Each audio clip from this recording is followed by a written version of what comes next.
ఏపీలో విజయానికి తెలంగాణ టీడీపీ శ్రేణులు పరోక్షంగా కృషి చేశారని ఆ పార్టీ అధినేత ఏపీ సీఎం చంద్రబాబు తెలిపారు. తెలంగాణ గడ్డపై టీడీపీకి పునర్వైభవం వస్తుందని ఆశాభావం వ్యక్తం చేశారు.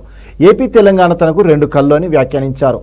ఏపీ సీఎంగా బాధ్యతలు స్వీకరించిన తర్వాత తొలిసారి హైదరాబాద్లోని ఎన్టీఆర్ భవన్కు చంద్రబాబు వచ్చారు. జూబ్లీహిల్స్లోని ఆయన నివాసం నుంచి ఎన్టీఆర్ భవన్ వరకు ర్యాలీ నిర్వహించారు. కార్యకర్తలు, నేతలు ఆయనకు ఘన స్వాగతం పలికారు. ఈ సందర్భంగా నిర్వహించిన కార్యక్రమంలో చంద్రబాబు మాట్లాడారు. ఆత్మీయులను కలిసి అభినందనలు తెలియజేయాలని వచ్చానని, మీ అభిమానం చూస్తుంటే నాకు ఉత్సాహం వస్తుందన్నారు. ఏపీలో విజయానికి తెలంగాణ టీడీపీ శ్రేణులు పరోక్షంగా కృషి చేశారని, వారందరికీ ధన్యవాదాలు తెలిపారు చంద్రబాబు. ఎన్టీఆర్ అనేక పరిపాలన సంస్కరణలు తీసుకొచ్చారన్నారు. తెలంగాణలో అధికారం లేకున్నా పార్టీ నుంచి నాయకులు తప్ప కార్యకర్తలు వెళ్లలేదని అభినందించారు. తెలుగు జాతి ఉన్నంత వరకు టీడీపీ జెండా రెపరెపలాడుతుందని పేర్కొన్నారు.